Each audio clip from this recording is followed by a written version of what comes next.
शरीर हर था हिरण हर था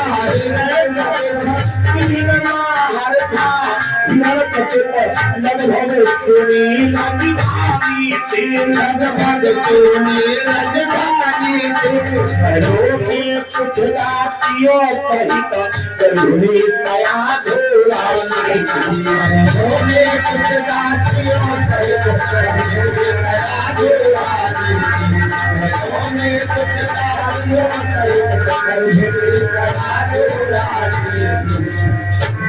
महारानी कयाधु को बंधक बना लिया, लिए हुए जा रहे हैं, बड़े प्रसन्न है।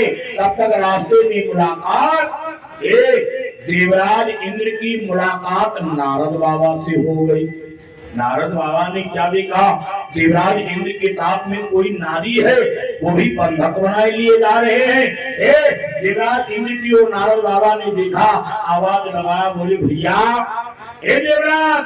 देवराज ने घूम करके देखा तो क्या देखा, नारद बाबा खड़े हैं। आवाज लगाया, बोले प्रभु प्रणाम। नारद बाबा ने आशीर्वाद दिया।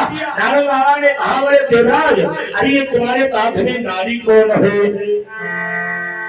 देवराज इंद्र ने देखा, बोले बाबा ये हमारे आत्मी महारानी कयाधु हिरण्यकश्यप की पत्नी, ये हमारे साथ में है।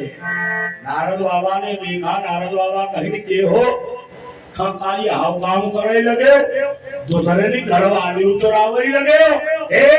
देवराज इंद्र ने कहा, बोले बाबा हम मन में विचार कर रहे हैं, अगर घोड़े को पकने के पहले उसका उपचार कर लिया जाए तो चतुरता है। नारद बाबा ने कहा, बोले मतलब? देवराज इंद्र ने कहा, बोले बाबा हम मन में विचार कर रहे हैं, अरे ये रानी गर्भवती है, गर्भ धारण कर रखा है, जिस प्रकार से इसका पति परेशान करता है, आगे चल करके जब पुत्र होगा, अरे राक्षस का पुत्र होगा तो राक्षस ही, जैसे अभी पिता के बाप परेशान करता है, आगे बेटा परेशान करेगा। हम सोच रहे हैं कि तो महारानी कयाधु को ही समाप्त कर दिया जाए। नारद बाबा ने देखा, नारद बाबा ने कहा, बोले देवराज तुम्हारी बुद्धि पर यहाँ पत्थर पड़ी गए। देवराज ने कहा, बोले बाबा ऐसा का है?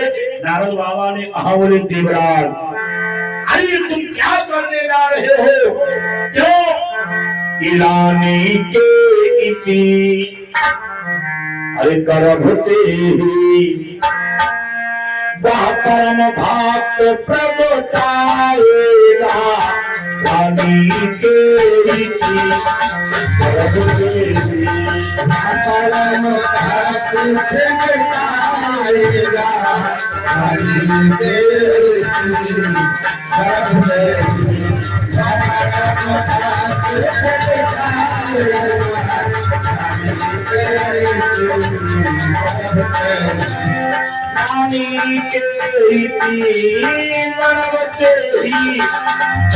वहाँ परम भक्त प्रभु आएगा तो जो अपनी अकलो प्रतीकाशी अपनी अकलो प्रतीकाशी आप बाप साप मिटाएगा, वो अपनी अकलो प्रतीकाशी आप बाप साप मिटाएगा, वो अपनी अकलो प्रतीकाशी